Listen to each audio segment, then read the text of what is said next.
Hi guys, Han here, and welcome back to another video. The video we've all been waiting for, and I cannot wait to have done. For those of you who know me, welcome back, and for those of you who don't, hi, I'm Han. I'm a K-pop fan of almost 20 years, and I've worked here in South Korea as a marketing expert in the K-pop industry. Recently, here on my channel, we've been covering the ongoing conflicts between HYBE, ADOR, Heejin, and NewJeans, affectionately called ADORgate. And today is the long-awaited 1-year anniversary recap of this case. We will be going through all the major events, all the lies and revelations, all the accusations and conspiracies, everything that has come out in the last year surrounding this case, surrounding this feud. So if you're new to the story, or if you've missed a few of the updates and you want the full picture, this 2-part series will be a comprehensive covering of all the key events. Also, if you would like to cross-check any of the stuff that I'm telling you, I do actually link sources in all of my commentary videos, but specifically today I have put together a 40+ page Google document which I am sharing to you guys that has references, footnotes, links to everything. There aren't that many translations, I'm sorry, because there's a limit to what I can do, but if you would like to see more detail on any of those things, I've also done videos covering many of those things and read out the translations in those as well. In the interest of transparency, I will also address my biases here. I am impartial to HYBE and ADOR. I was impartial to NewJeans until I found out that they are liars, and since then my sympathy of them has dwindled, and Heejin can kick rocks. With that being said, let's get into it. Chapter 1, the audit. From the conception of NewJeans, there has been one name that has been mentioned time and time again. And I think it's only fitting that her name comes up multiple times in the story of their inevitable destruction. That name is Heejin, and she is the shadow figure at the core of our story.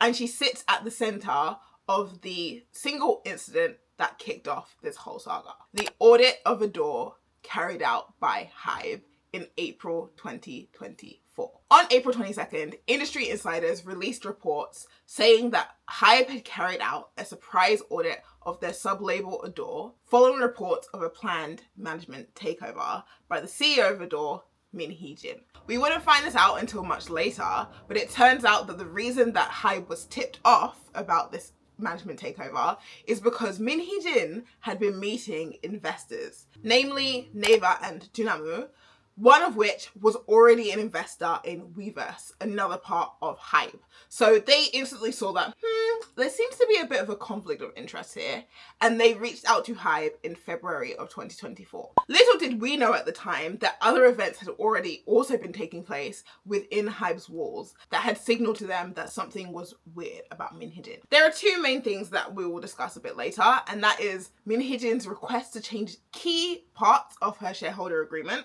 and also the internal complaint that Heejin had made about Audit being a plagiarized copy of NewJeans. Following the breaking of the news on the 22nd, both sides, Heejin and HYBE, put out various statements, but things really came to a head on April 25th, where HYBE released the findings of their audit. The first of HYBE's many findings was the infamous and instrumental Project 1945, a document which was never shared publicly but contains details of Heejin's plans. We did also get Kakao messages between Heejin and one of her vice presidents talking about their plan to take over ADOR or to take over NewJeans.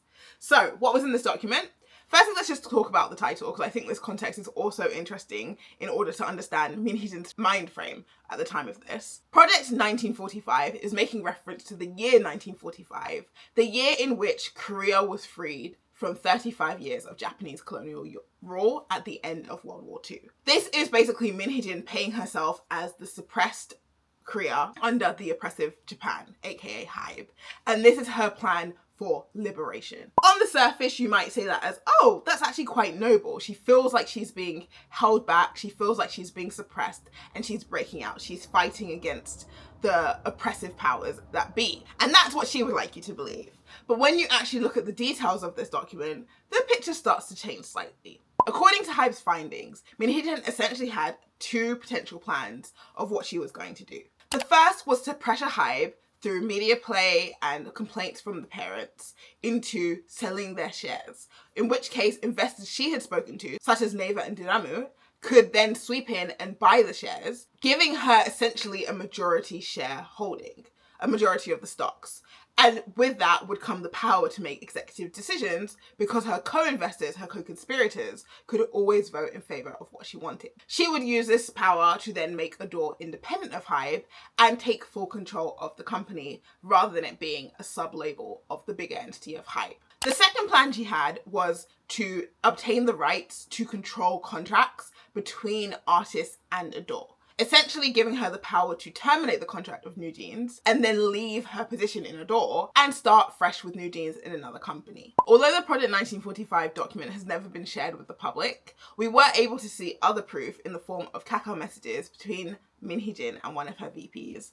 And if you're curious how we have these Kakao messages too, it would be interesting to know that during the audit, all staff were required to hand in their company devices, such as company phones or laptops, but Heejin never handed in her laptop. To this day, she has never handed in her laptop. However, she did use her personal Kakao on the HYBE internal network. And that means that all of her messages from her Kakao at the time were backed up onto HYBE's cloud. And that's how they gained access to the Kakao messages that she sent. So what was in these Kakao messages? Well, some damning phrases such as, make ADOR an empty shell, referring to her plan to have NewJeans removed from the company. Her VP also messaged plans to pressure HYBE to sell their shares to her investors through methods such as lawsuits, civil cases, media play, and more. All things that we have since seen her do. The message also goes on to discuss their intention to seek international global funds, i.e. foreign investors, and think of ways to harass HYBE and be critical of everything that HYBE does in the public eye. Again, all things that we have seen her carry out since that point. Another interesting fact that was found through the audit, specifically within Heejin's Kakao messages once again. And let me tell you, these Kakao messages were spicy. We're not talking just salt and pepper, we're talking cayenne, a little cumin, some paprika. There was flavor. The second thing that was found was her interesting relationship with her shaman, named affectionately as Cheongnim. Now, many people believe, and HYBE themselves believe, that Cheongnim is actually the name of Heejin's either younger sister or younger female cousin. In Korean, there wouldn't be a distinction. And the shaman was claiming that she was possessed by the spirit of Heejin's younger sister or younger female relative. And because of this, Heejin would confide in her and consult her on many business decisions, as well as her plan to not only usurp ADOR and NewJeans, but also damage HYBE in the process, especially taking advantage of the fact that BTS would be in the military. In fact, there were even messages shown of her asking, will the BTS members go to the military? And this is because, I'm sure many of you know, prior to BTS's enlistment, there was a lot of discussion as to whether they would be granted special exemption from military service due to the impact they've had on the growth of K-pop on the global stage and the impact they've had in terms of South Korea's prestige. We can see the messages of Heejin asking, will BTS be sent to the military? And Jeongnim, her shaman, replying, don't worry, I will send them for you. Heejin then concurring, it would be more beneficial to her if BTS are not around. And this is because ultimately, Heejin set out from the very beginning to make a group to be as big as BTS, actually by biting off of BTS's name directly. If you look at a lot of the promotions of NewJeans in their early days, the two things that you would hear are Heejin's girl group, based on her own prowess in the K-pop industry and her 20 to 30 year legacy working in SM. And on the other side, you would hear the name BTS's Little Sisters, making them supposedly the female version of BTS, or the group to follow BTS, if you will. Not only this, but we could see that Heejin was actually using company funds in order to pay Jeongnim, the shaman, because the shaman actually had a company called M Consulting under her name, and there were bills to ADOR for employing M Consulting's services to clean Heejin's apartment.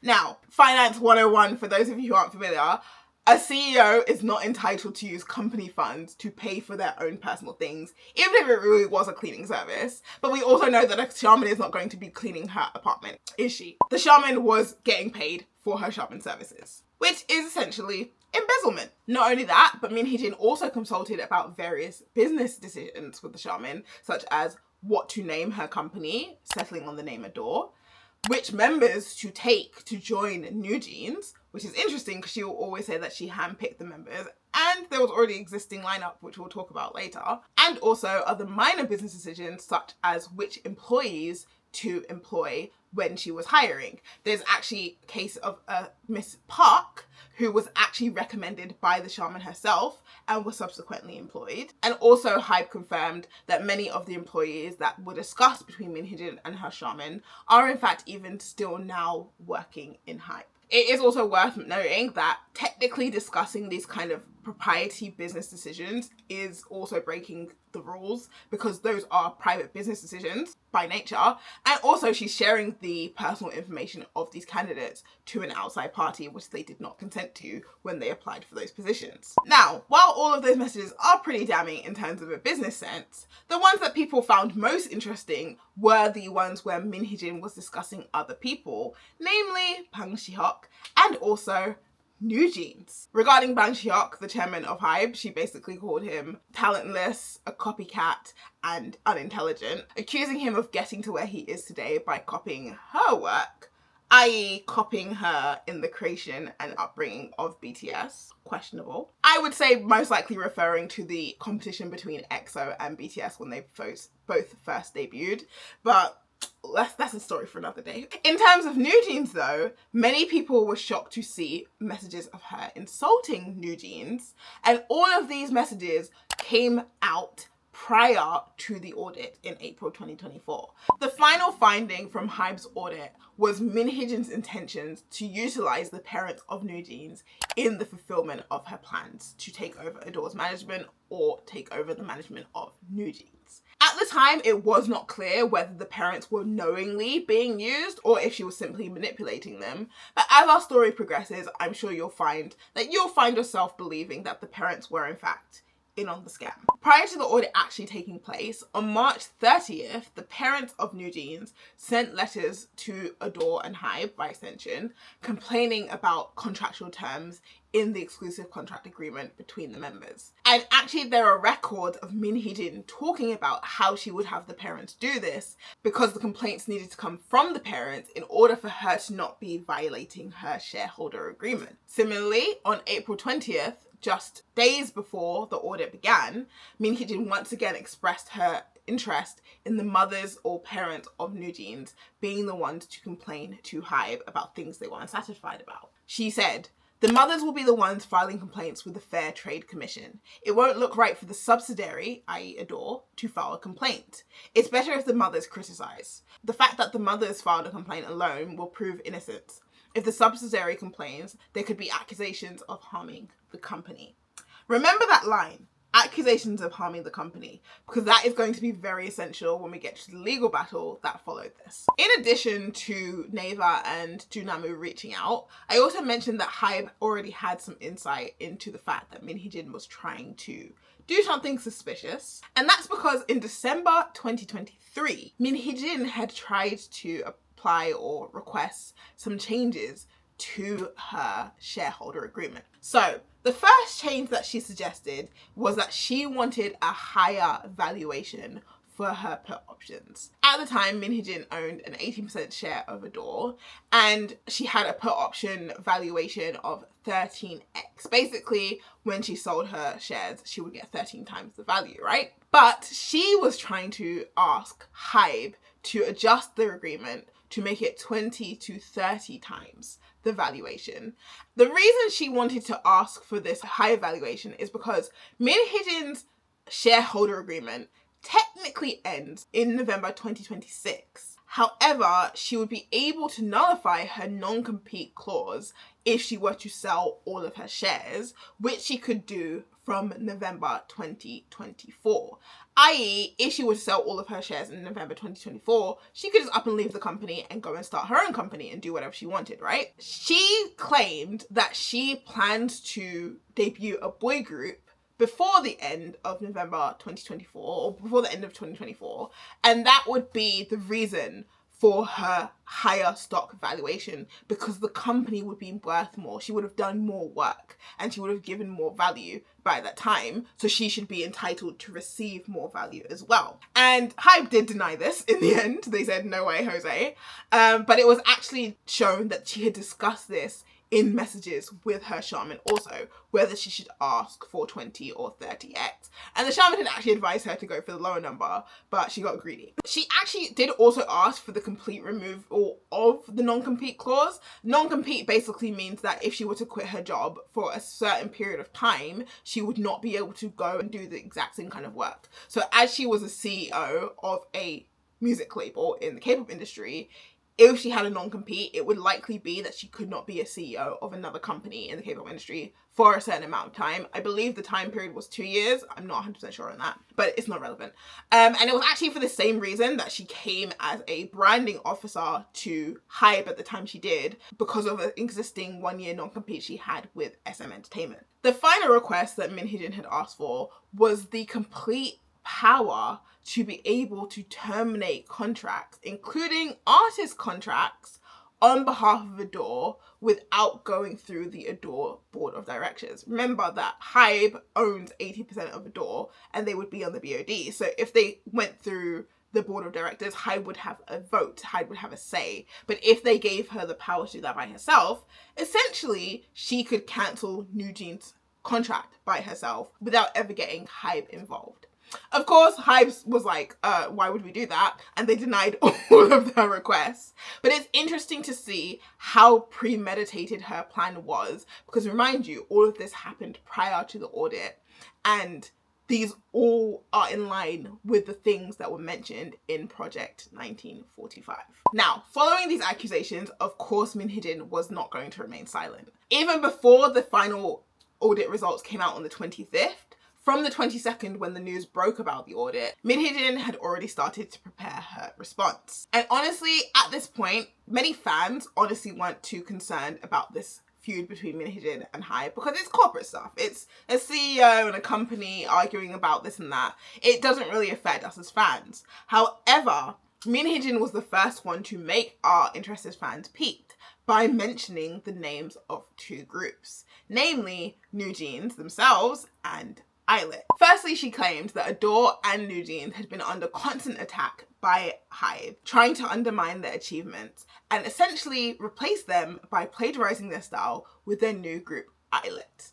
Just for context, at this point in April, Audit had debuted just 1 month prior in March 2024 with their hit song Magnetic, which, to Min Heejin's defense, I and many others did think sounded very much like a NewJeans style track. That being said, NewJeans do not own the Y2K sound, nor did they invent the Y2K sound, nor were they the only group doing the Y2K sound at that point in time. If anything, Y2K retro nostalgia was trending in the form of vinyls and cassettes coming back, in the fashion trends, and of course in music trends. So I don't think it's fair to say that Audit plagiarized NewJeans from a single song. And mind you, the song itself is not necessarily even part of Min Heejin's plagiarism accusations, but we'll get to that shortly. Min Heejin accused Audit's style of being Min Heejin style or Min Heejin type, and also an imitation of NewJeans.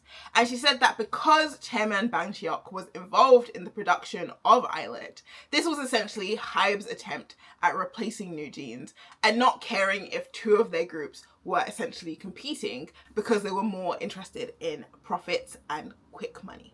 In essence, she was accusing HYBE of creating this takeover narrative as a means to silence her by pushing her out of the company and take away the attention from the similarities between Audit and NewJeans. She also said in an interview the following day on April 23rd that there is no way that she could possibly take over ADOR because HYBE owns 80% of the shares, where she only owns 18% and her executives only own 2%. But it's interesting that she would mention that so early because this was before the results of the audit came out. So she's responding to an argument that has not been made yet. HYBE never mentioned her intention to pressure them to sell their shares until the 25th, but on the 23rd, Heejin is already preemptively making the defense that, hey, I couldn't possibly force them to do anything. I only have 18% of the shares. You're snitching on yourself, babe. Furthermore, she once again used NewJeans to gain sympathy by pointing out that all of this was taking place just a few days prior to their May 2024 comeback, making it seem as if this was proof that HYBE was trying to harm NewJeans. And it might be worth mentioning as well that now she has made 2 statements, both in which she has mentioned NewJeans and one in which she has mentioned Audit. None of these girls were mentioned in HYBE's initial reports, and none of them were mentioned in the audit reports either. It is Heejin who has constantly brought up the idols to draw attention away from herself. And this is going to be very interesting because when we get to her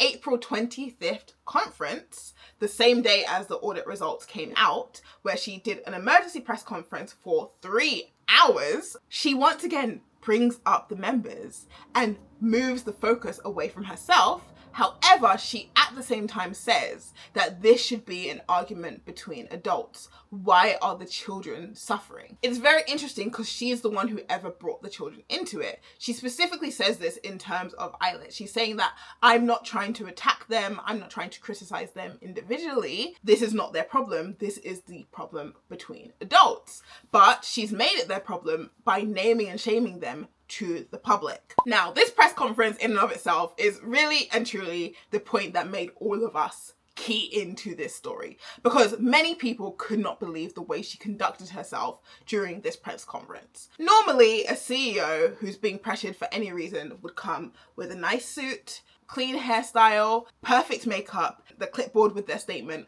of what they want to say. But Heejin said, no, I'm going to do the complete opposite. I'm going to present myself as one of you.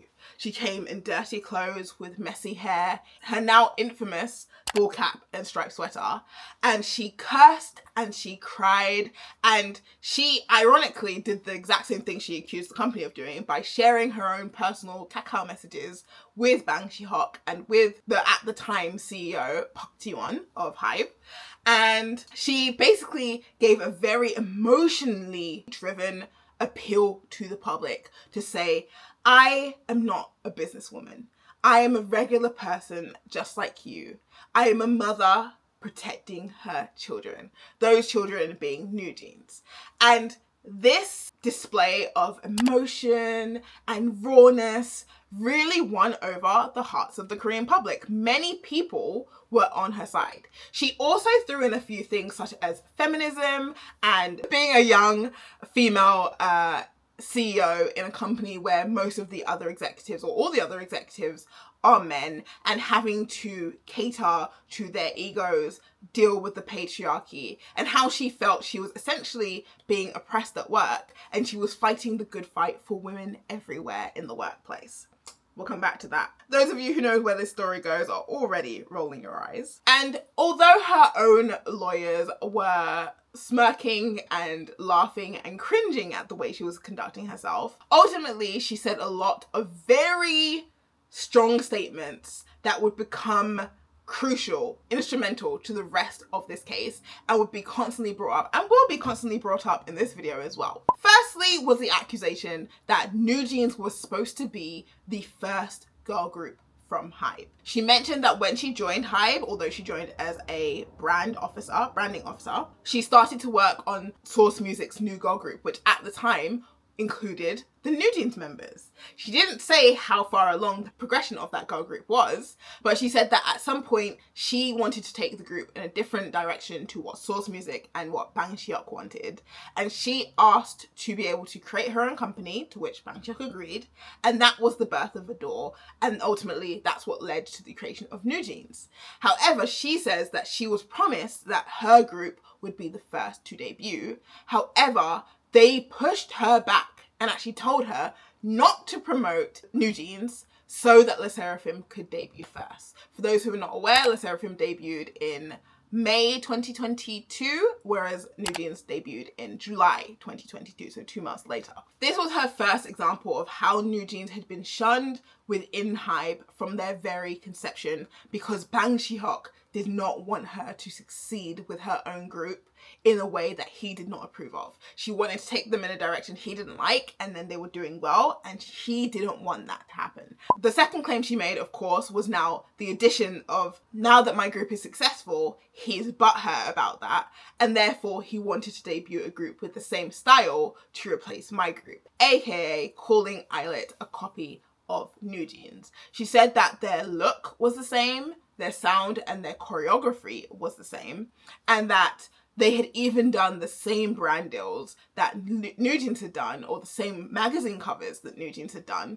And she felt it was not only unfair for them to be copying NewJeans, but that they should have asked permission. Belif, their company, should have asked permission from her if it was okay for her to do the same thing. Now, some people did point out the irony here, because NewJeans themselves have done brand deals with brands that their seniors, namely LE SSERAFIM and BTS, have done, and we're all pretty sure that Heejin did not ask anybody for permission to do those brand deals. So it's a little case of hypocrisy, but I'll be surprised. Heejin further claimed that the reason this all began, the reason this audit took place and became public, is because of an internal report she sent a few weeks earlier complaining about the similarities between Audit and NewJeans, and essentially accusing Belif of plagiarism. Now, HYBE did respond to this, and we'll get into their responses to all of her claims later, but she's basically saying that because she was a whistleblower, because she raised this criticism of how her girls were being mistreated, that is the reason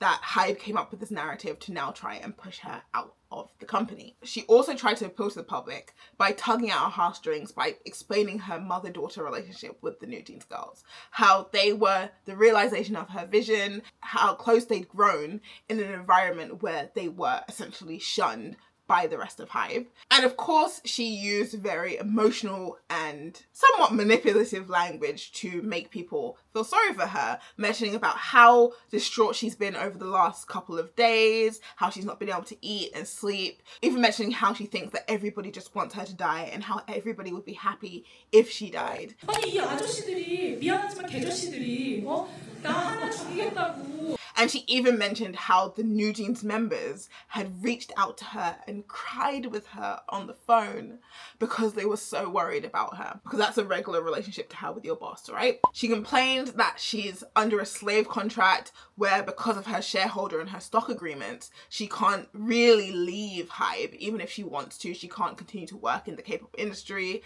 and we'll get into that later. And I think the most important thing that she said, and I want you guys to remember this, and I will bring it up multiple times throughout this recap. She said that this is not about money or titles. This is about her wanting to continue to realize her creative vision with NewJeans. 나의 궁극적인 목표는 돈을 많이 버는 게 아니라 적당히 어느 정도 벌어서 내가 하고 싶은 일을 꿈을 펼치고 싶다가 제 목적이었었기 때문에 저는 뉴진스 생각해서는 당연히 같이 해야죠. 위에 대가리가 다른 사람으로 바뀌어도 돼요. 내가 주인이 아니어도 돼요. 위에 대가리가 다른 사람으로 바뀌어도 돼요. 내가 주인이 아니어도 돼요. 그냥 나는 그냥 뉴진스랑 내가 하려던 일을 하면 돼요. Very, very important statement. Now, I've kind of just given a rough outline of all the individual things she said, but we're actually now going to go through HYBE's response to each of the points she said in the statement that they released the next day. So they gave us 12 key points The first of which is saying that the takeover of management rights was simply a joke. This is a claim that Min Heejin made when she mentioned the fact that she felt it was unfair they had shared her private Kakao messages, and that was simply her way of blowing off steam, releasing stress. You know, we all talk about quitting our jobs, but of course some of us also talk about taking over companies and leaving empty shells, because that's just what we do. Anyway, simply put, HYBE's response to this was that they found it difficult to see this as just a joke or an expression of stress, because there were detailed plans. There was a whole document with step-by-steps, dates. They even specifically mentioned a media storm in April, which ironically was what we were now getting. The second point they made was that Min Heejin complained that she was in a slave contract and that the monetary compensation she got for the work that she did was not sufficient. Now, many people were pissed off by this statement because it was later revealed that her salary is 1 billion Korean won per year, and I'll put the exchanges for any Korean money that I mentioned on screen. So if you hear a number, have a quick glance at the screen. I know some of you are doing auditions or something, but 1 billion won is this much. So her salary was 1 billion won plus the dividends she would get from her stock options, i.e. the yearly, or I don't actually know how often they pay dividends, but the payouts that she would get from her stock options. And they even mentioned that actually Min Heejin's salary is not only the highest amongst the CEOs of all the sub-labels, but even one of the highest amongst the executives at HYBE's main company. So she was extremely well paid, and it was ridiculous to imply that she was not compensated for the work that she was doing. The third thing she had claimed is that the audit was in response to her whistleblowing email, and that she never actually got a response to her internal complaint.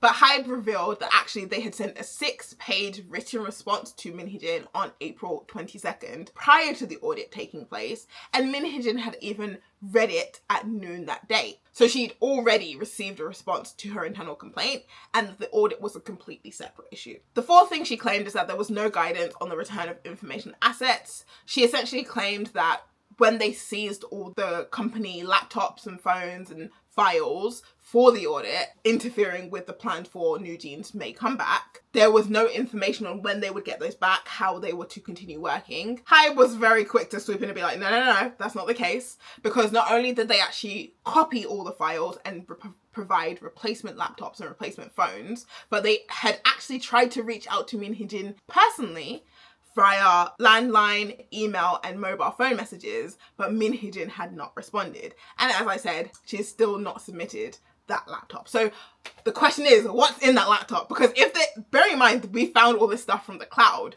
what is inside that laptop? I'm very curious. The fifth point was that her girl group was supposed to be the first to debut, and they'd actually used that industry rumor as a means to promote Le Sserafim. However, HYBE was like, firstly, we didn't promise anything, and not only that, we never use your name to promote Le Sserafim, because you yourself, in a public interview in March 2022, 2 months before Le Sserafim's debut, said that your girl group would be debuting in Q3 of 2022, i.e. July, when NewJeans debuted. So from your own statement, people would know that your group was not the one coming out in May.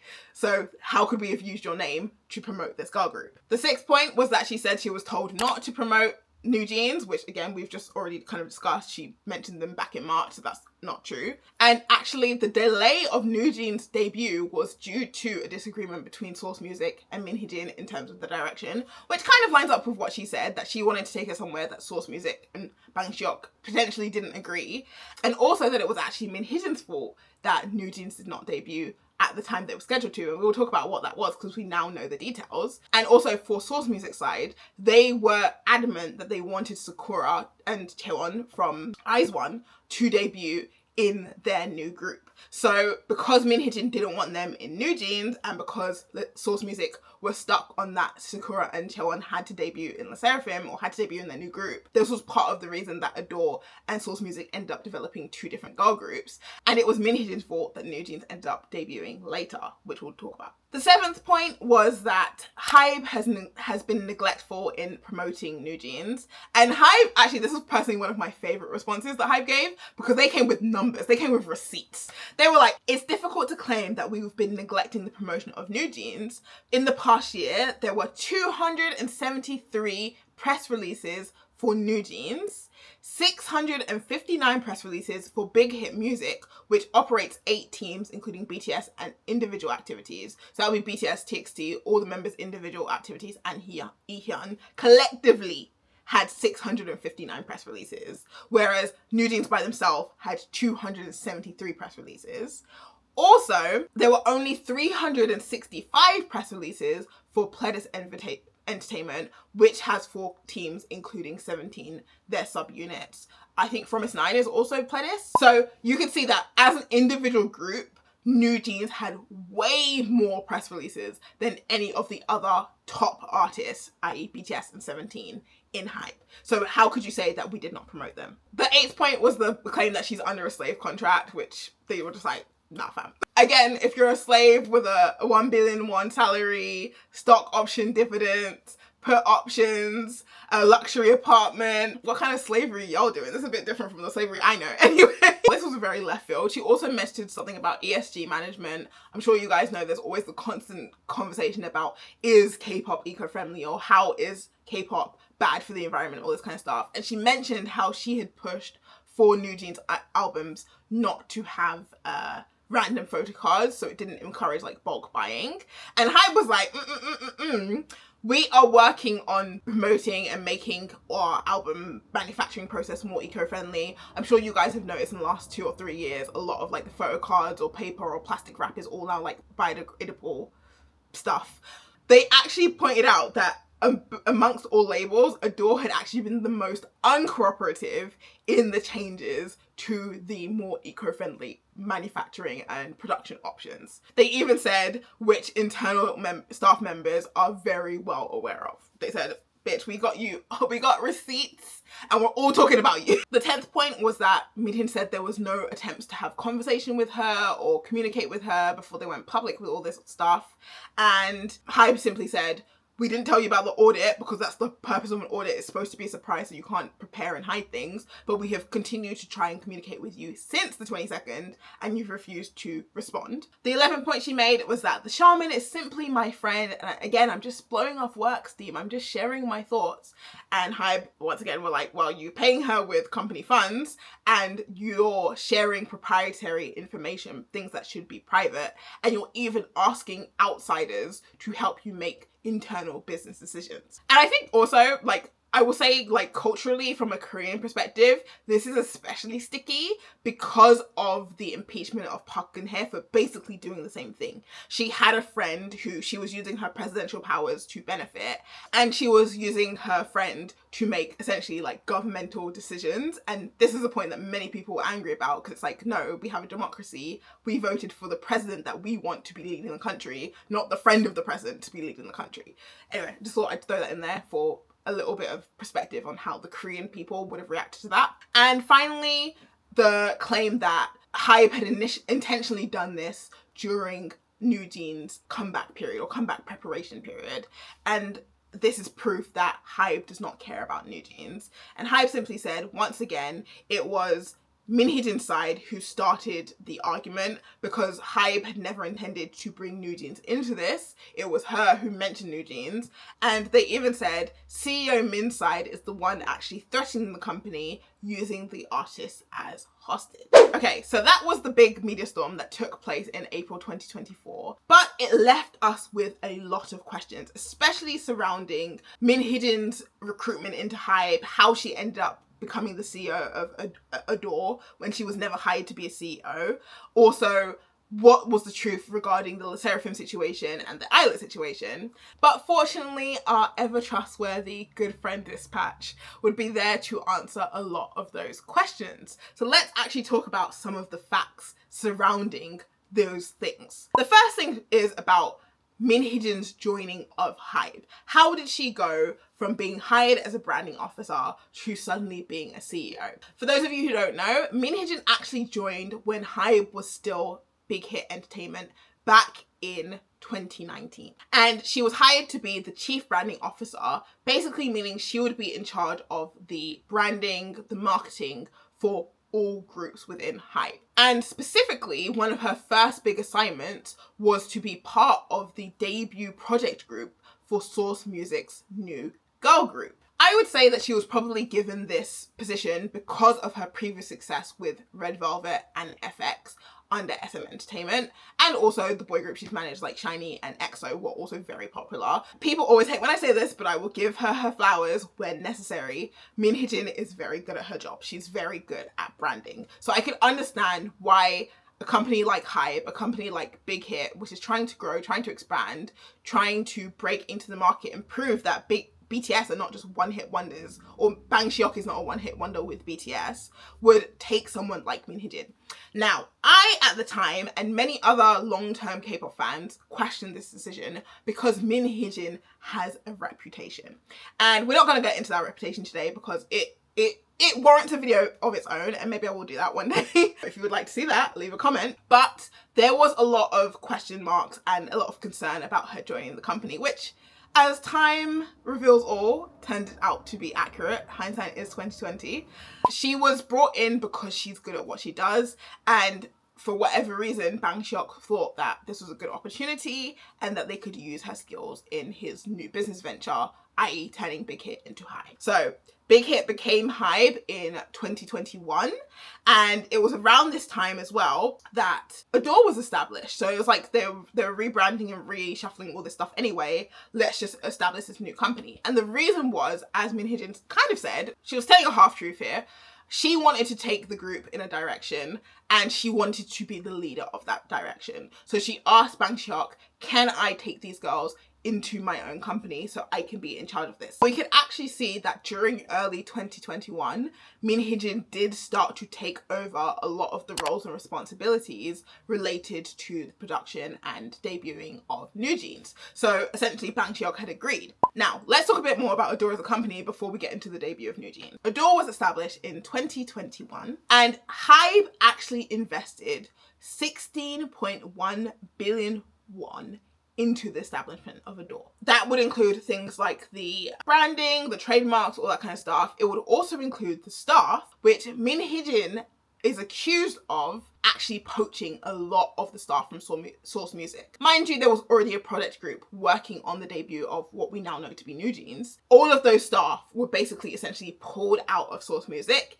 and put into ADOR. Now, we're not privy to how that would have worked logistically on the inside. We're not sure if HYBE would have had to agree or if they could have just quit at Source Music and then be rehired at ADOR. We don't really know what went on there, but we do know that what it did is that it left Source Music in a very difficult place in terms of lack of manpower. And it is speculated, big flashing, this is speculation, but it's speculated that this is actually the reason behind G-Friend's sudden disbandment in 2021. It was because Source Music allegedly no longer had enough staff to support the continued career of Girlfriend and the simultaneous development of their new girl group. Mind you, half of the members of which have now been pulled out and put into NewJeans. And as we said already, they had Sakura and Chaewon, who they really wanted to put into this girl group. I'm sure the retainer for those girls was not cheap because they already had existing careers from IZ*ONE. I think Sakura also had a career in Japan prior to this also. I could be wrong about that. Source Music decided to go all in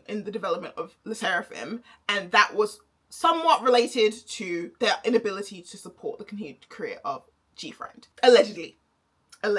It is worth noting that ADOR did later repay Source Music the cost of training NewJeans, but we're not sure when in this process that would have happened. I would imagine it would be closer to NewJeans' actual debut, if not immediately after. Another thing worth mentioning in terms of the establishment of ADOR is that, of course, we know Heejin owns an 18% share of ADOR, and she actually paid for that thanks to a personal loan, not a business loan, a personal one-to-one, person-to-person loan from Bang Seok. He loaned her 3.7 billion won. Not only that, because of the timing at which she bought the shares, she bought them in March 2023. At the time, ADOR was seen as a loss-making company. And that's because they essentially had not recovered the cost of debuting NewJeans. So if you think about it, in 2022, they would have spent a lot of money on the promotion, the production, hair, makeup, all those kind of things, shooting music videos up until July. And then from July, NewJeans would start to generate profits. So they would have started very much in the net red and then slowly moved back to the black. But they hadn't quite got there yet. They hadn't quite hit their break-even point, and therefore ADOR was considered a loss-making company because in their previous financial year they had made an overall negative. And for that reason, it actually meant that Heejin could get those stocks much cheaper than the actual market value of them, because the market value would be based on the performance of the company at the time she was buying. But the way they did it allowed her to save some 45% of the tax rate. So she got a good deal, basically. Now, not only did Bangsiok help her to buy these stocks at a very cheap rate, but she was also given a put option as part of her shareholder agreement. And this put option essentially means that she has the right to sell her shares should she leave her company, and she would be selling the shares at a pre-established value times a 13x valuation. Basically, it would be the calculated price times 13 would be the payout that she got. And that calculated price of those shares would be based on the last 2 years of profit by ADOR. Now, there is a legal battle taking place regarding these put options. And I do just want to mention this now because this will be relevant again later. But as she left the company in November 2024, her stock options would be calculated based on the 2022 and 2023 operation profits, meaning her shares would be worth approximately 25.6 billion won. Now, if she had waited till January 2025, i.e. this year, her put options would be calculated based on 2023 and 2024 profits, which would be estimated at 100 billion won. So that's a significant difference, but many are speculating that she intentionally went for the lower value because she thinks she has a higher chance of getting. But yeah, we'll talk about that a bit later. Now that we understand how Heejin joined the company and how ADOR was formed, let's also talk about the formation of NewJeans. And I think this is going to be very essential when we start to talk about NewJeans complaints and the legal battle they're going through with ADOR now. Firstly, how did each of the members join? Minji was the first member to join, and she joined Source Music in 2017 via an audition, and she joined Source Music 2 years before Source Music was acquired by Big Hit Entertainment. Remember, 2019, Big Hit is not HYBE yet. HYBE started in 2021. So she joined under the pretense that she would be debuting from Source Music. Hani and Danielle both joined through 2 rounds of the same audition, the Plus Global audition.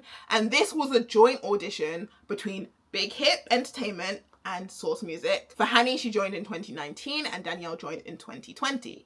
Again, at this point, HYBE as a company does not exist. Heejin also joined in 2020. She actually joined thanks to her mother. She was training at a different company and her mother reached out to Source Music to ask them to audition her, and she passed that and she was brought into Source Music. Again, before HYBE is HYBE. At this point, it's still Source Music under Big Hit Entertainment. HYBE does not exist yet. And then finally, Heejin joined in 2021.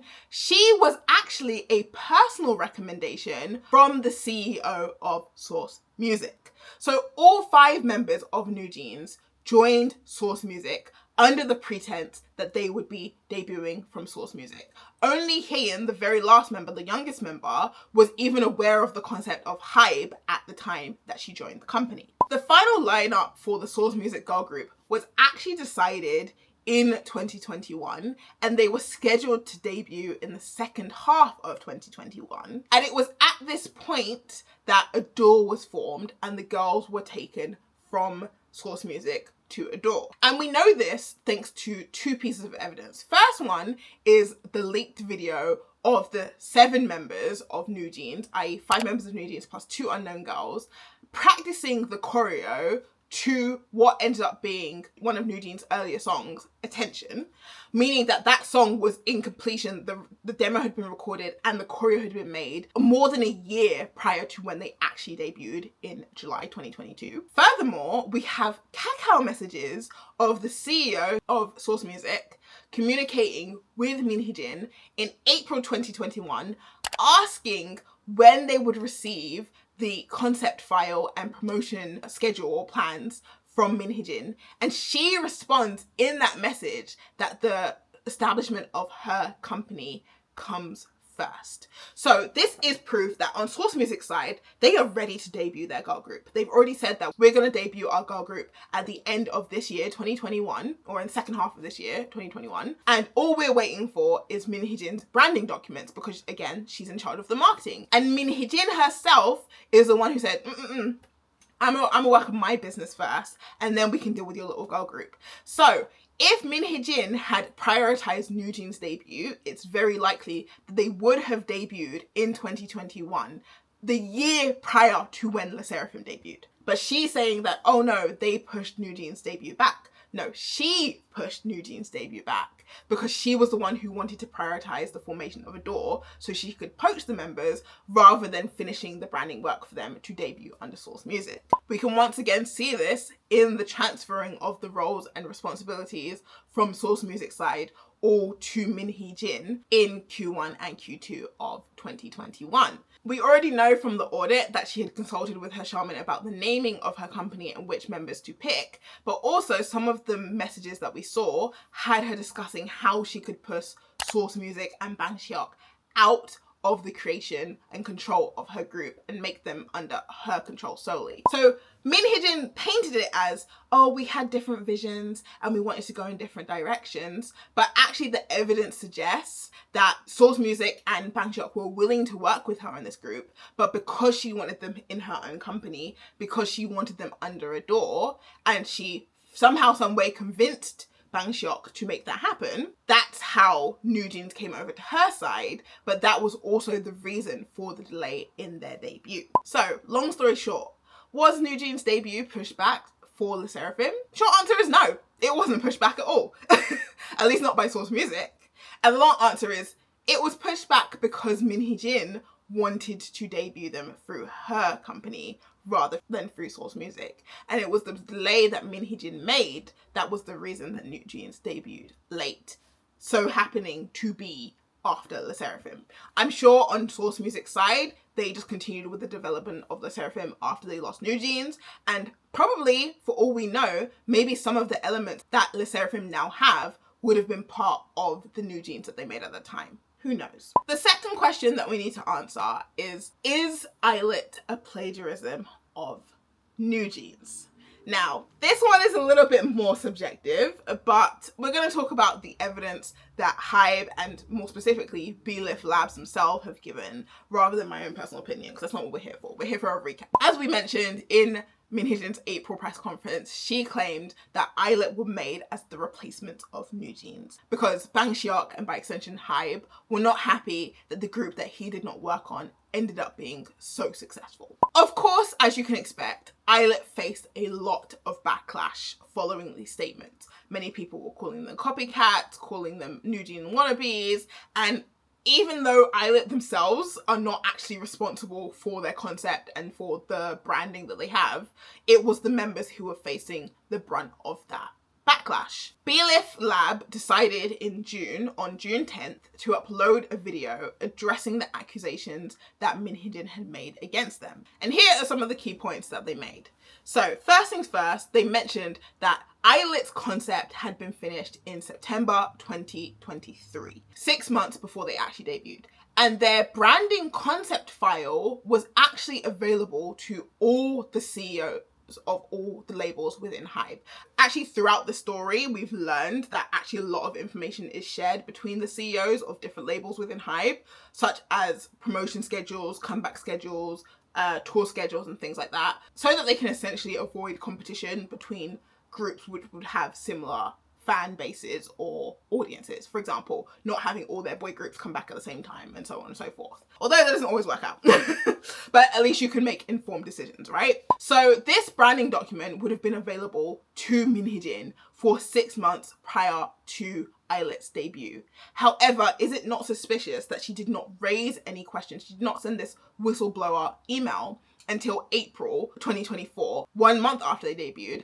And not only that, in her 1945 plan, it said that she wanted to create a media storm in April and May. Coincidental timing. But most importantly, they mentioned that in the branding document, they had actually highlighted that they did not want Eyelet to be compared with NewJeans, Blackpink, or IVE. They wanted to create a new identity that did not clash with NewJeans. So this is proof that even from the beginning, the whole purpose of Eyelet's concept was to differentiate them from NewJeans' concept. Now, if we actually look at the concept itself, and I will say that I'm giving a very base level analysis of this based on what they've said, because I personally am not a girl group stan. I'm just gonna be real. I did like Magnetic. It's a bop of a song. And I did like a lot of NewJeans songs as well, but I'm just not into stanning girl groups. Anyway, Eyelet's concept is basically the comparison between Super Me and Real Me, aimed at teenagers. Super Me basically represents my dream self, who I want to be, who I aspire to become.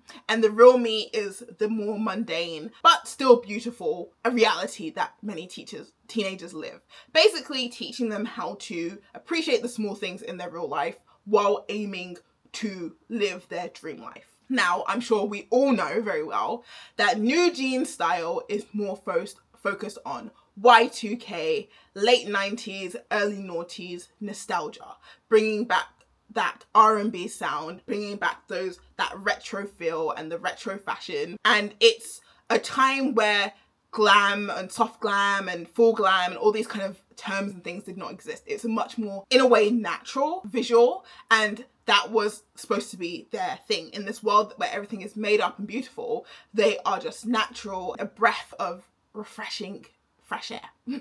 Refreshing fresh air. But yeah, there of course are small elements that you could say are similar, talking about reality and being natural, but in essence the concepts are completely different. They also address the whole thing about the dance moves are too similar, and specifically the fact that dance moves cannot be copyrighted, and all the dance moves that Heejin were claiming, or even NewJeans fans were claiming that Eyelet had copied, were not even invented by NewJeans, or more specifically, their choreographers. And they actually showed many examples of where those same dances had been done by older girl groups or older idols, and also even more examples of dance moves that NewJeans have done that have been done by other groups that Eyelet did not do. So they're basically saying, if this is plagiarism, then you guys have already plagiarized as well. The final accusation related to the plagiarism was that you cannot gatekeep popular cultural tropes or brands. So for example, they complained about them having long black hair or wearing the pastel handboks, which many people pointed out were actually worn by G-Friend prior to NewJeans wearing pastel handboks. And you can literally go to any handbok rental in Korea and get a pastel handbok. So I don't know what they're acting like. We invented a pastel handbok never existed before we wore it. That's crazy. Yeah, they mentioned that, and they were also, again, we don't have to ask you to work with brands. Some of those brand deals were actually set up and scheduled before Eyelet even debuted and before NewJeans themselves had done those brand deals. So again, why are you acting like we have to ask you permission to do these things? Again, using the example that I said, where NewJeans have done things that LE SSERAFIM and BTS have done without asking them either. Finally, they made one last point, and this was less so a response to the accusations made by Heejin, but rather an observation that I think is very poignant, and that's that Heejin knew what she was doing when she mentioned Eyelet in that press conference and in her prior statements as well, because she has worked in this industry for almost 3 decades. She knows better than anybody else how fans react, especially coming from SM. I say this as someone who used to be an SM fan. I was at Cassiopeia for 8 years before they broke up and went to the military. We're crazy.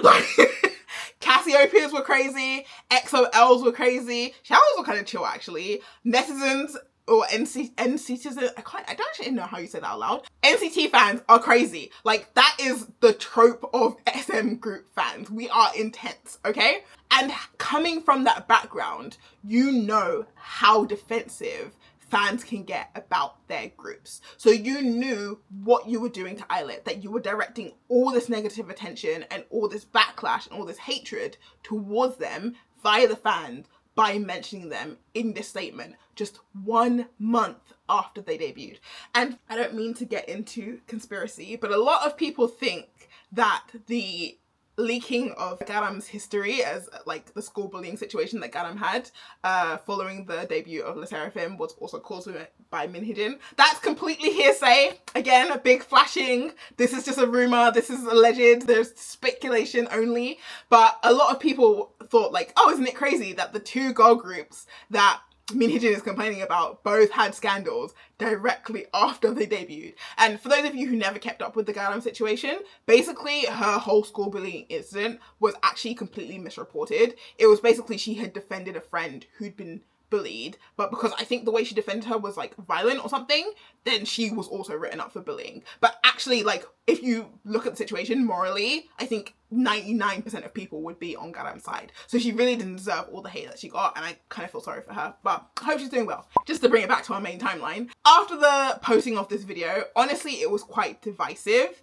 On one hand, Min Heejin as an individual still had a lot of support at this time, and a lot of people obviously still supported NewJeans and therefore saw Islet as the enemy, because mind you, this is like 2 months later now, so people have had time to fester in those feelings of like Islet are not Islet themselves, but the company is guilty, if you will, and NewJeans were the victims, so not that many people had sympathy for Bylif and Islet, although there was a good pocket of people as well who felt like, regardless of whether this is or isn't plagiarism, Islet, the members, do not deserve the negative backlash that they're getting from the situation, because they're teenagers. Like, I believe they were like 16 at the time, like the average age. They're not responsible for their concept. They're not responsible for the songs and dances that they're given. It's not their fault if their concept is not completely original, if that is the case. Anyway, if we were to look at this logically and factually, if you were to ask the question, is Islet a copy of NewJeans? I think all of us can now agree that no. While there are similarities, they are not the same. Their fundamental concepts are different, and we have seen in Islet's subsequent music that their music style is actually significantly different from NewJeans' style. The things that are similar about them are not grounds for plagiarism accusations. That ultimately brings us to the conclusion of the incident that started this whole saga, the audit of ADOR. However, that was only the beginning of the legal battle that would take place between Min Heejin and HYBE following the audit outing her evil intentions. Okay, for those of you who need an intermission, before we continue to chapter 2, this is your time. Go run to the bathroom, refill your drinks, refill your snacks, because we still got a lot to go through. Also, if you haven't already, why haven't you liked this video? You're clearly enjoying it. You've watched this far, and it took me a long time to put this together, so I'd appreciate it. I'd also appreciate if you hit that sorry, he's not feeling it. I'd also appreciate it if you would hit that subscribe button if you want to make sure that you don't miss out on part 2 of this video, because there is still a lot for us to go over. And also, I want to give you guys a heads up. I'm also planning to do a Q&A / post live to this video, or to these videos, should I say. So if you're a channel member, you'll be able to submit questions, or if you leave a super thanks with your question, you can submit questions that way as well, and I will respond to those or explain things in more detail during the live. Or if you just want to show some appreciation, I would appreciate that too, because I'm not gonna lie, it took me a while to put this all together, but I hope you guys have been enjoying so far. And remember that there is a supporting document with more details and sources for everything I'm saying down below that you guys are more than welcome to check out, share, use in your communities. I just would ask that you either link back to the document itself or to my YouTube channel, because I did spend quite literally days days putting that together. Anyway, for the people in the bathroom, you got 10 seconds to get back to your sofa. Otherwise, I think it's time for us to continue on to chapter 2, the expulsion of Min Heejin. Following the explosive response after the audit, it came as no surprise to anybody when HYBE made legal movements to try and remove Min Heejin from her CEO position and nullify her shareholder agreement. However, Min Heejin was not going to take this lying down, and she filed an injunction on May 7th to have the court stop HYBE from exercising their rights at the next board meeting to have her removed. The way I understand it is that when a board meeting is called, there are specific agendas to be discussed, and therefore all the board members can prepare their thoughts and opinions on those things. So HYBE had tried to call an emergency board meeting essentially to discuss and vote on the dismissal of Min Heejin from her CEO position, but Min Heejin had filed an injunction to stop HYBE from being able to cast a vote on that agenda. Now, many people were expecting that HYBE would win this injunction because HYBE was using the #1 law firm in Korea, Kim & Chang, and Min Heejin is using the #2, Sejong, aka Shin and Kim. But everybody was incredibly surprised when Min Heejin won. The hearing for the injunction took place on May 7th and the results came out on May 30th. And the reasons that the court gave were that while they acknowledged that Min Heejin's words and actions had been a betrayal of HYBE, they did not constitute a betrayal of ADOR. Basically because ADOR and HYBE are two different entities, and her responsibility of CEO of ADOR is to ADOR. Also, they said that while she may have full intention to carry out her management takeover, ultimately that would not be harmful to ADOR, and she hadn't taken any real action or any provable action to say that she had actually started to put that plan into place. You can't necessarily be charged for conspiracy for everything. There are cases where planning to do something constitutes a crime, such as conspiracy to murder. Planning to murder someone is still a crime, but in this case, this was not. Of course, Min Heejin took every opportunity she had to gloat, and she held a press conference following the results where she celebrated, saying she was happy that the court ruled in her favor, and she, of course, bigged herself up, saying, "I have achieved in 2 years with my girl group what boy groups achieve in 6 or 7 years." She even questioned if her actions really could be considered a betrayal to HYBE when she'd made so much success in ADOR, which ultimately is success for HYBE too, because they're getting their share, right? She also tried to take the high road by saying that this conflict was meaningless and unconstructive, and that she would be willing to continue working with HYBE, and that she wants to repair relationships with HYBE if they give her what she wants, which was basically to remove the non-compete clause from her contract. And it's very ironic that she's the one saying like, oh, let bygones be bygones. It's all water under the bridge, considering her group at this point, NewJeans, were still seen as the empathetic party. They were the victims of the fight of Min Heejin versus HYBE. Meanwhile, the Seraphim and Eyelit are getting chewed out as perpetrators. So yeah, it's very easy for her to say, oh, let's forget it, because there's no negative consequence for her. And the fact that she won this injunction also paints the picture of, look, she was right, if you don't look at the technicalities. Now, although it looked like a win for Min Heejin on the surface, there was something interesting that came out of this injunction. And that was specifically more Kakao messages from Min Heejin where she was insulting the NewJeans members. Now, I did mention these earlier, and I will say that at the time of the audit, we knew she had made negative comments about NewJeans, but we didn't know the full extent until now, here in May, where at the time popular YouTuber Heejin, who is an ex-entertainment industry journalist, shared essentially recreations of the Kakao messages that had been shown in court. So just to explain this process, technically the hearing itself was not open to the public, but journalists and reporters, including Heejin, were allowed to attend the hearing, and they could write down any information that was shared during the hearing to report in their articles. So he essentially wrote down the text from these Kakao messages and then recreated them in like a Kakao format to show what was shown in the courtroom without breaking the rule of actually showing the real evidence. So it's essentially a copy of messages that existed, if that makes sense. But these were not the direct screenshots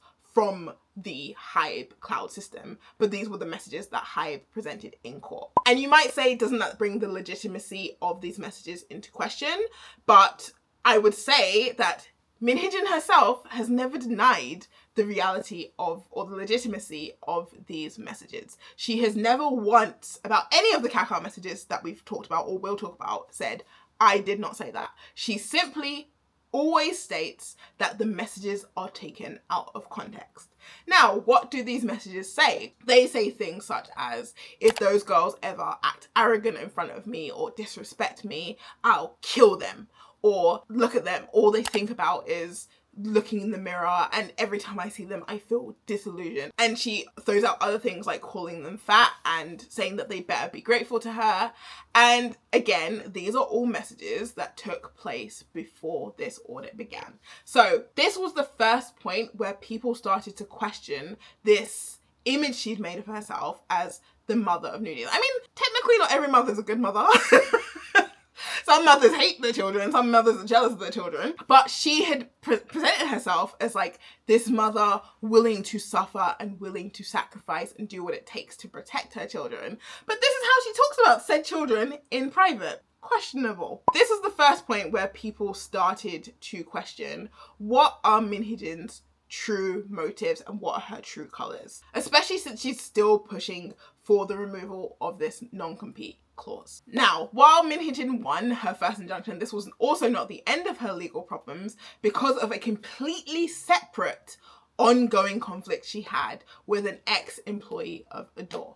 And this employee on this channel is affectionately named Employee B.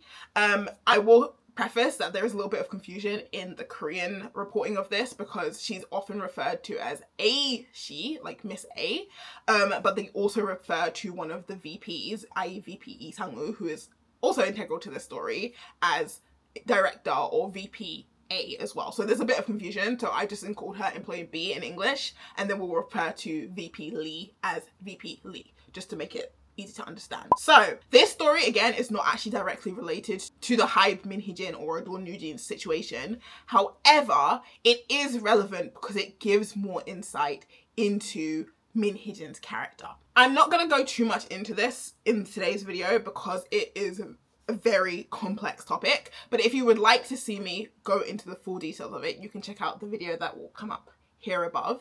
It's Min Hee-jin's legal week where we talk about the first hearing in that case because she got sued.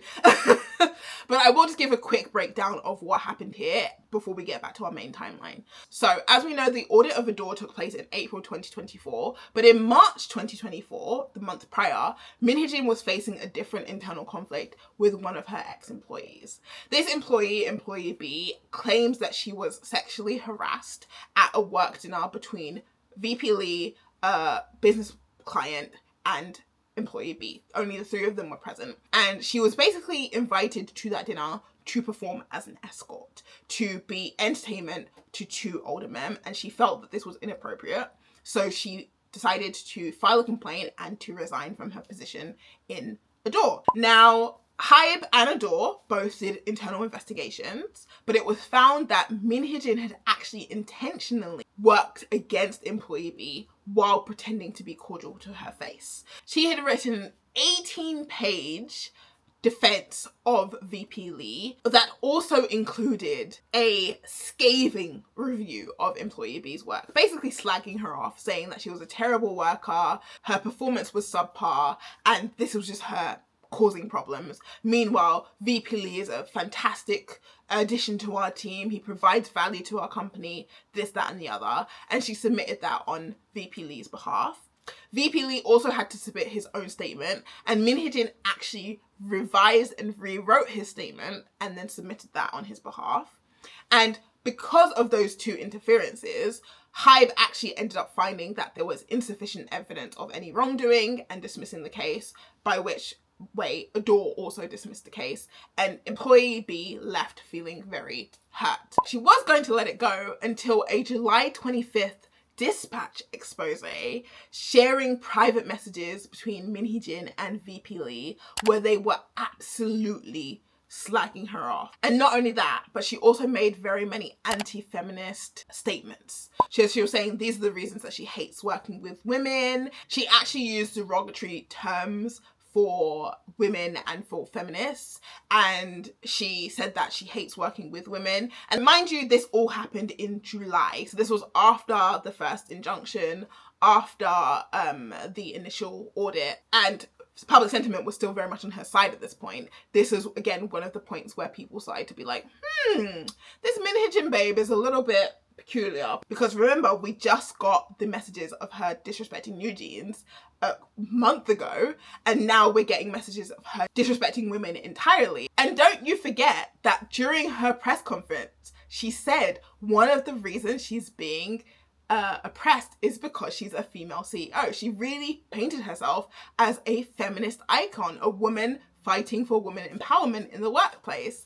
And now these messages come out of her not only slagging off a victim of sexual assault in her company, but also calling all women trash and hating on feminism. So again, we keep seeing that every time there's an expose, it completely breaks down one of the building blocks of the self-branding that Min Heejin has made for herself. And I will say, as a marketer myself, when I saw that first press conference, I saw through it straight away. I was like, this is fantastic self-branding. She's really made this image. She's really appealing to the emotions of the people with the way she presents herself, the humanization of herself. But these messages, these kind of leaks, are what actually allow us to see who she is when there's no camera, who she is in private, the jokes she doesn't make to the public, but she makes with her friends, and so on and so forth, right? Which to a certain degree are going to be the true values of her character. Now, after this expose on July 25th, Min Heejin actually took to her own Instagram in late July to post a defense saying that the messages were not true, and she actually showed messages of herself talking with employee B during that period of time, where remember, she was pretending she was on employee B's side, and therefore employee B was also being very cordial and very friendly with her, thanking her for being such a good leader and this, that, and the other. And employee B would actually later say that, yes, she did actually look up to Min Heejin. She respected her as a leader. She didn't have any problems working with her, but she was shocked and appalled to hear that this is the way that she'd actually been speaking about her in private. Not only that, but during Min Heejin's Instagram stories, she shared some personal information about employee B, not so much in her name, but she shared the amount of her salary, and actually again publicly slagged off employee B, saying that she was a subpar worker and did not deserve that salary. So you can imagine employee B's shock. This is months later. She's let it go. She's taken her L, and she said, well, there's not really much that I can do about the situation. At least I know that people were on my side and were trying to fight for me, only to find out that that person was a complete liar, a complete hypocrite, and is now slagging you off to the whole of South Korea.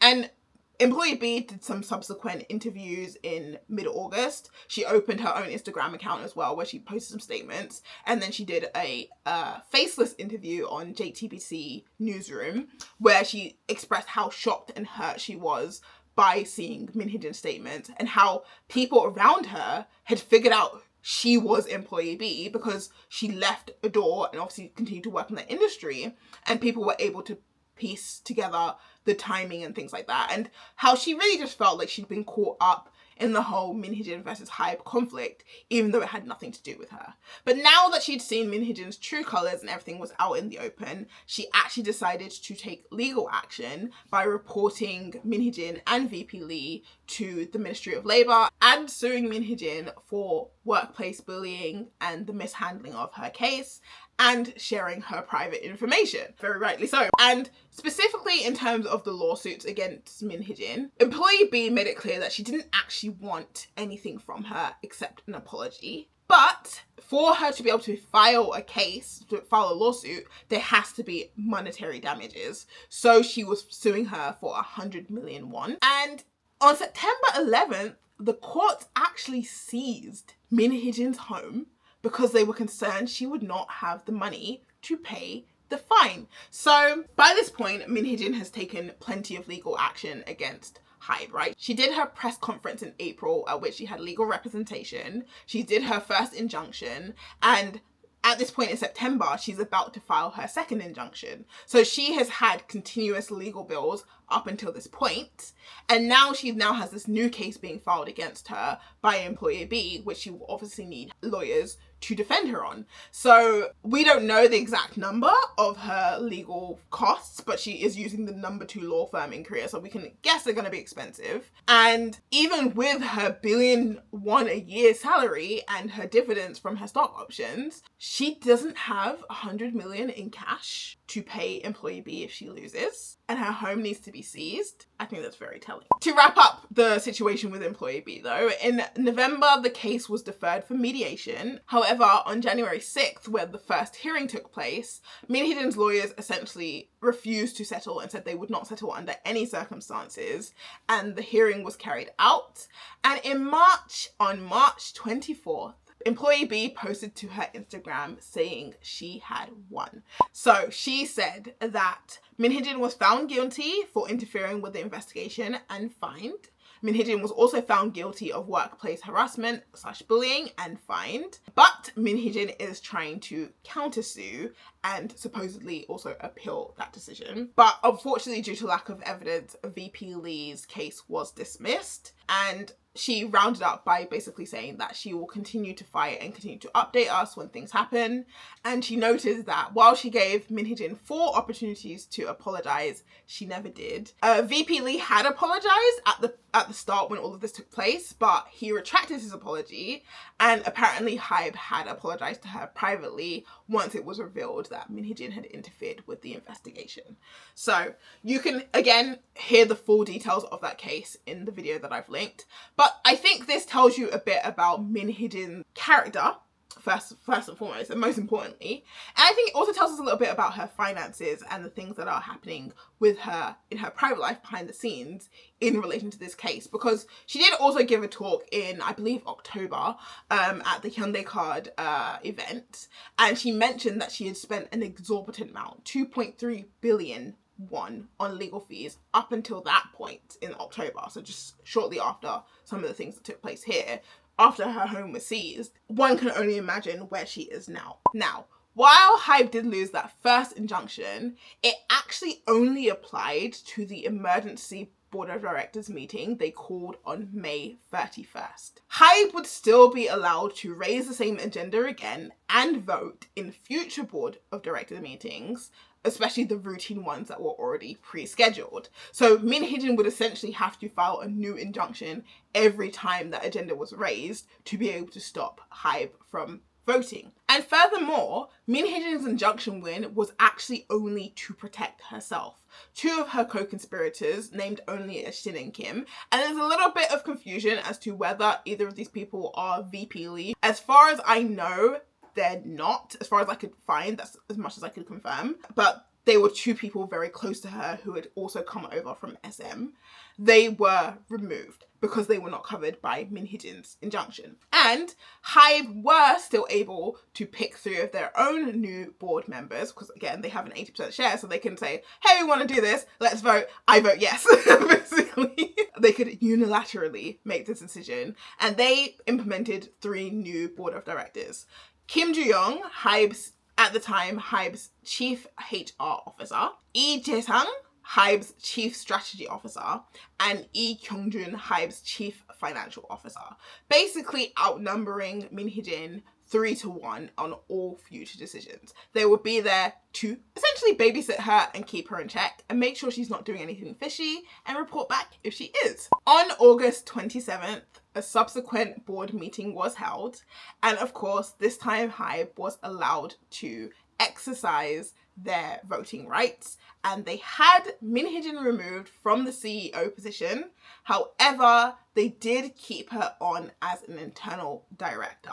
Rather than justifying this as a revenge plot for the management takeover attempt, they justified this by claiming that this was their way of separating management and production, which, mind you, is actually the case in all other labels within HYBE, with maybe the exception of Big Hit Music and Bang PD, but whatever the case. And you might ask, well, why didn't Min Hee-jin file another injunction to stop this from happening? And the reason was she simply did not have enough time. Remember the first injunction she filed on May 7th, and the result came out on May 30th, but the actual board of directors meeting took place on the 31st. Well, this time, they did not inform Min Hee-jin of the agenda to have her removed from the CEO position until August 24th, just 3 days before the August 27th board of directors meeting.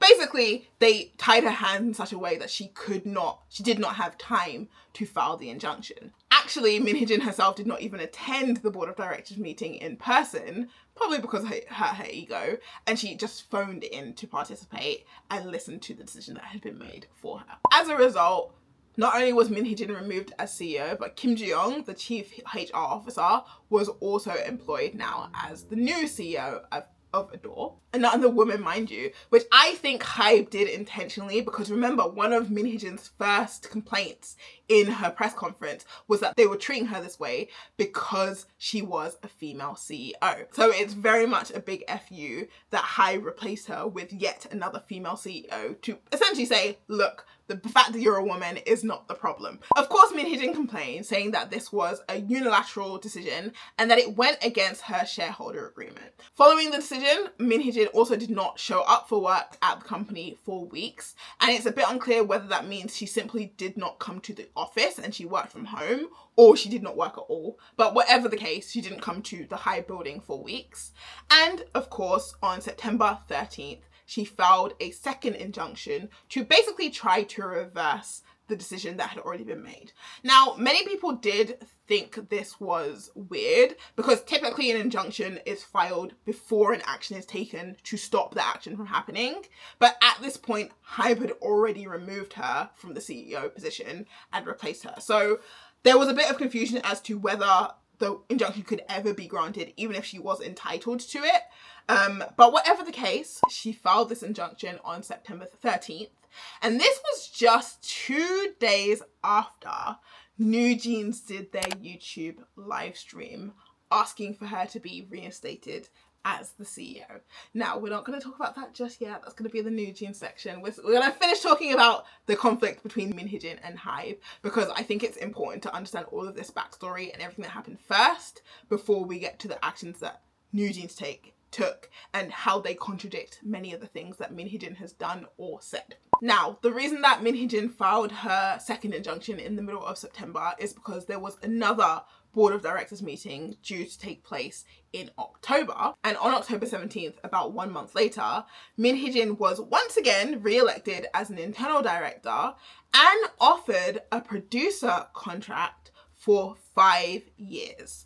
Mind you, her pre-existing contract was due to end effectively in November 2024 up until 2026, depending on when she sold her shares. They are offering her the opportunity to stay with NewJeans until 2029 when their contract ends. And do you remember that line that I told you to keep in mind from her press conference? 나의 궁극적인 목표는 돈을 많이 버는 게 아니라 저는 뉴진스 생각해서는 당연히 같이 해야죠. 위에 대가리가 다른 사람으로 바뀌어도 돼요. 내가 주인이 아니어도 돼요.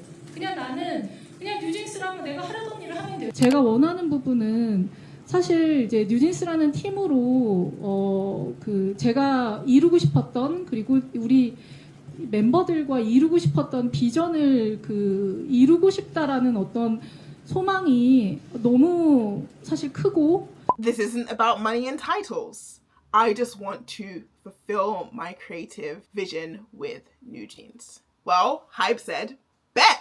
We're going to give you the opportunity to stay with NewJeans. You're still an internal director. Mind you, an internal director is still a high up position in a company. It's still an executive. You're just not the CEO. You don't get the final say, but you do still get to make a lot of big decisions and have a lot of influence on how things are run. And she's still got to be the lead producer for NewJeans, which means she can make sure they have the look, the sound, the promotions that she so wants. And she said that that's all she wanted.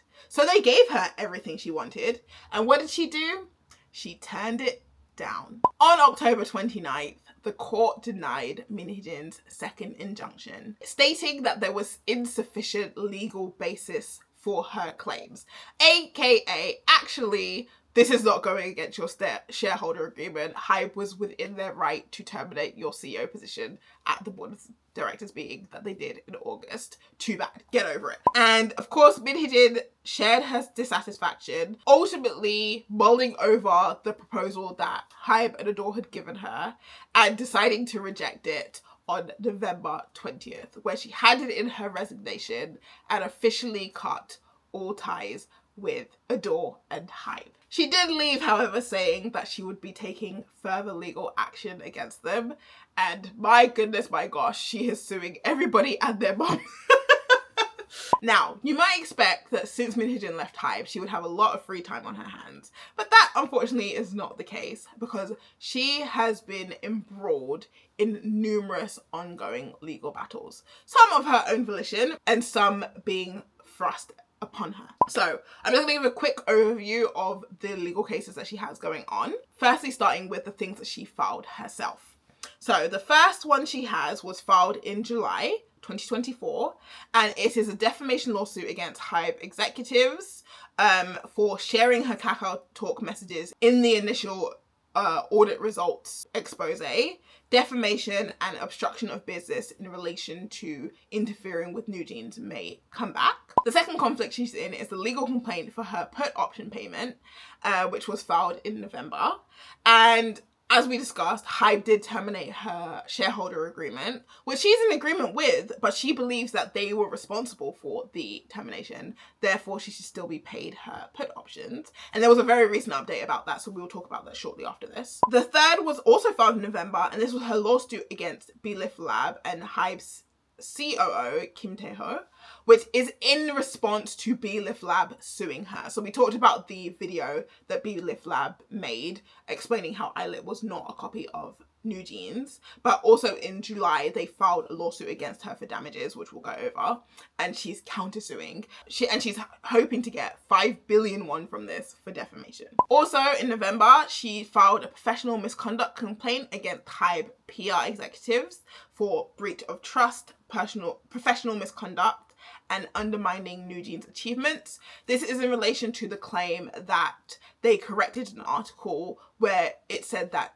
NewJeans had sold 1 million copies in Japan when it was actually 1 million copies worldwide.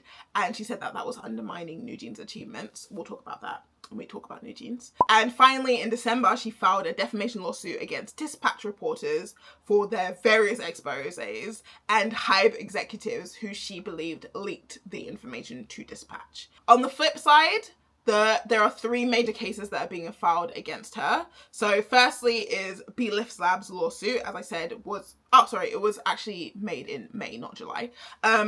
They're seeking 2 million in damages for loss of business on behalf of Eyelit losing some brand deals, defamation, and reputational damage, aka slander. Source Music is also suing for the same, but they're only seeking 510 million won, again for defamation, obstruction of business for Le Sserafim losing some deals, and slander for the reputational damage of Source Music and Le Sserafim. And thirdly is HYBE countersuing her for her defamation and the put options. And then of course there's the employee situation that we've already discussed. Now, I do want to talk briefly about these stock options, put options, whatever you want to call them, and the dispute, because there was a very recent update and we're coming to the end of our discussion about Min Heejin, so I wanted to include it here because it pertains more to her than it does to NewJeans. So as I mentioned, she had filed in November saying that her stock options need to be paid, and she'd also previously filed for defamation, and HYBE were countersuing her for both of these situations basically. And because the 2 cases have the same premise, which is who is responsible for her termination, they decided to hold everything in one hearing, which took place on April 17th. Just a couple of weeks ago, about a week ago. Ironically, both of them, both HYBE and Min Heejin, do actually agree that her shareholder agreement should be terminated. I think she agrees because it would, I think, negate her non-compete clause. I could be wrong, but that's my speculation.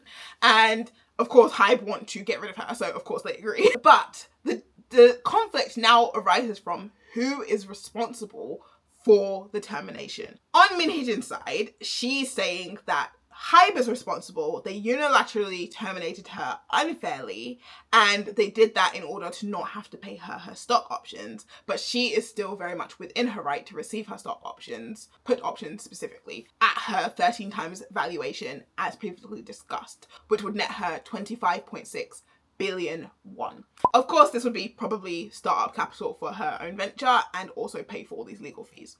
She also emphasized that because HYBE were the ones terminating the contract, the burden of proof would be on them. Now, HYBE agreed that they are the ones who are terminating the contract, but they believe they were in their right to do so because Min Hee-jin had already broken the shareholder agreement by trying to do the management takeover of ADOR.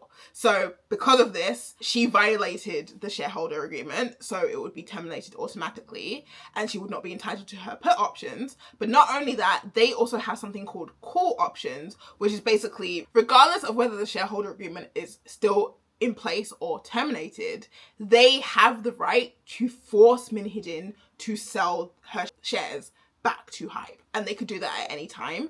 And they said that they had actually made it known that they planned to do this in April, but they have not actually exercised those call options yet. So we don't actually know how much HYBE would have to pay Min Hee-jin for the call options.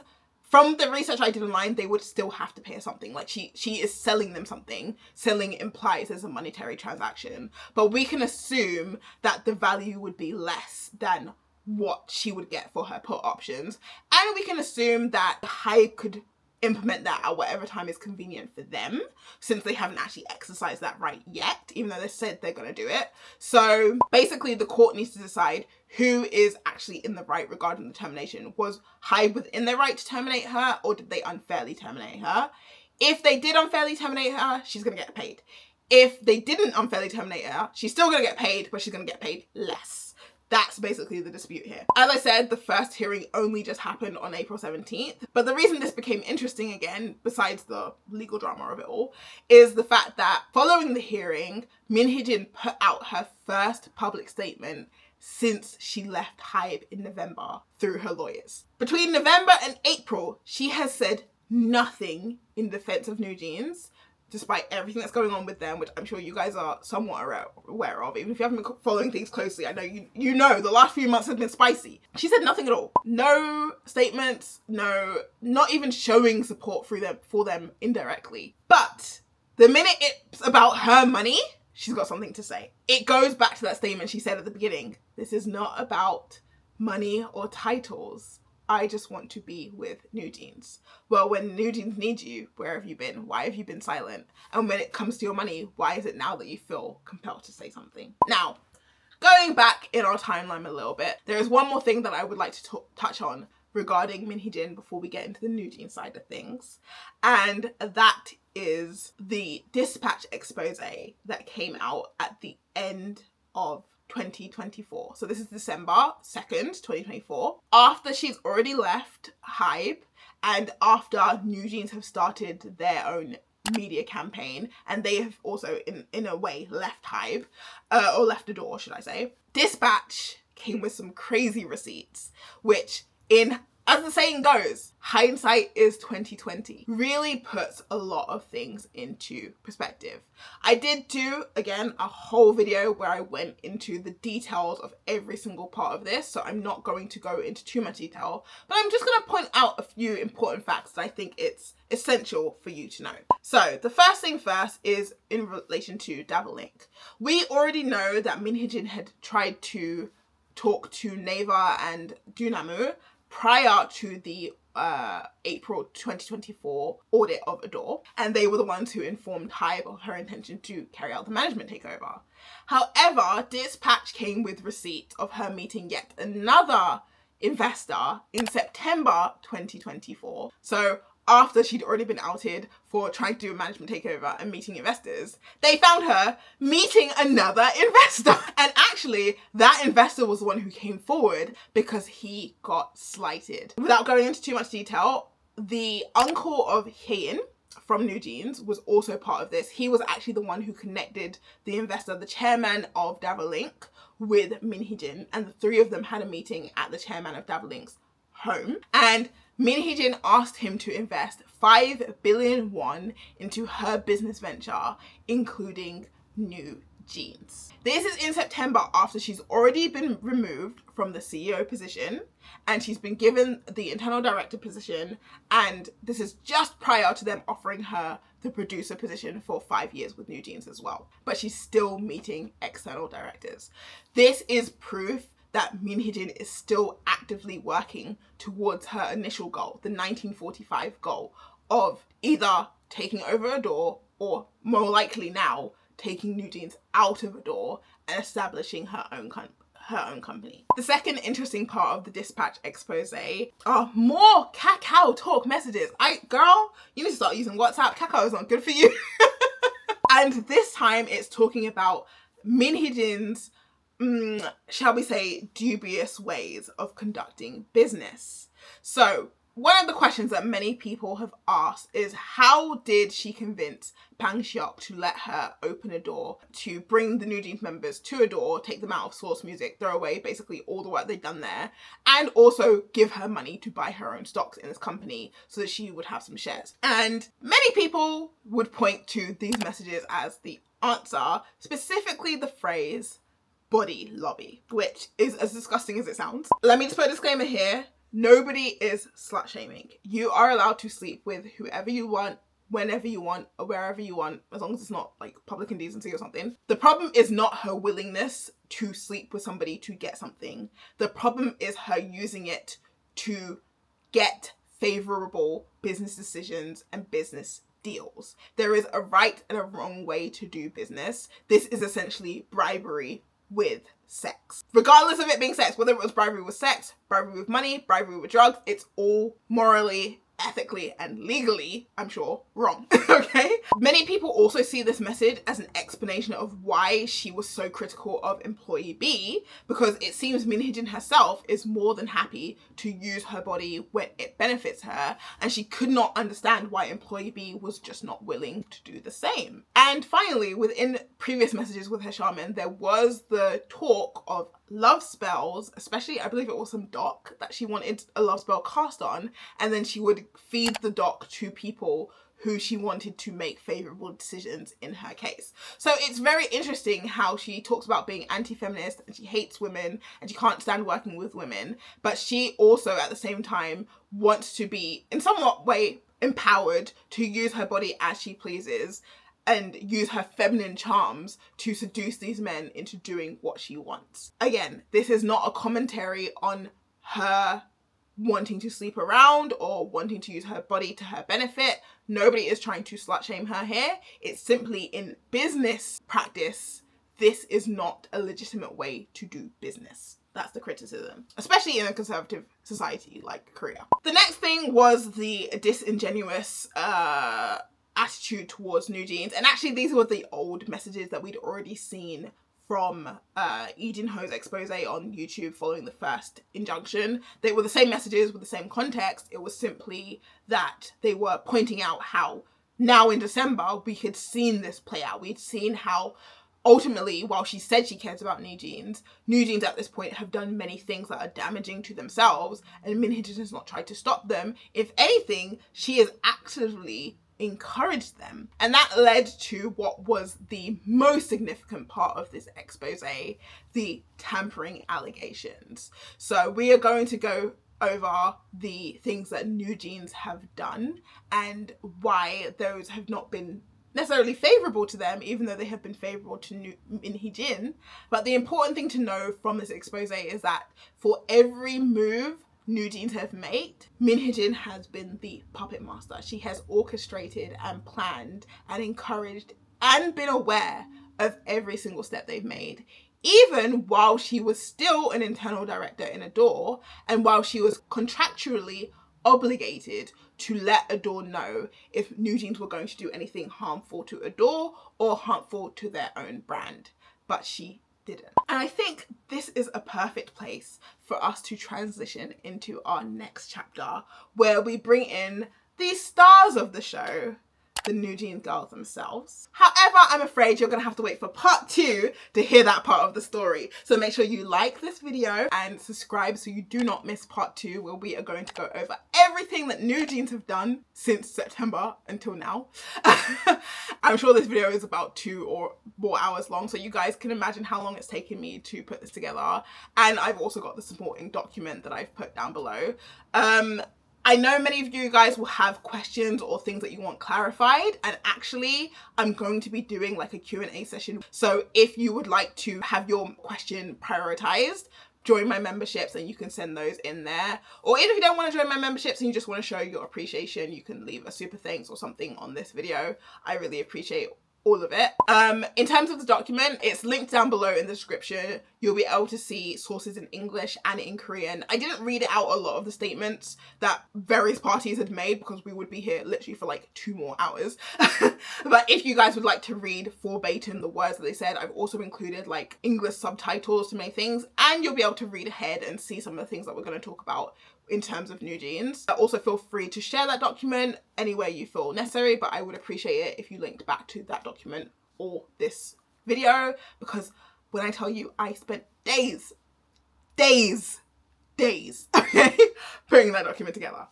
Anyway, I really appreciate you guys sitting through this video. I know it was a long one. I hope it's helped to clarify or refresh the memories of some of you guys as well. It was hard to do this video chronologically because we got so many things later that pertain to things that happened before. So I hope this has been easy to follow and understand, and I hope it's given you a fuller picture of the situation. Anyway, this has been Han from the Haniverse. I'll see you guys in part 2.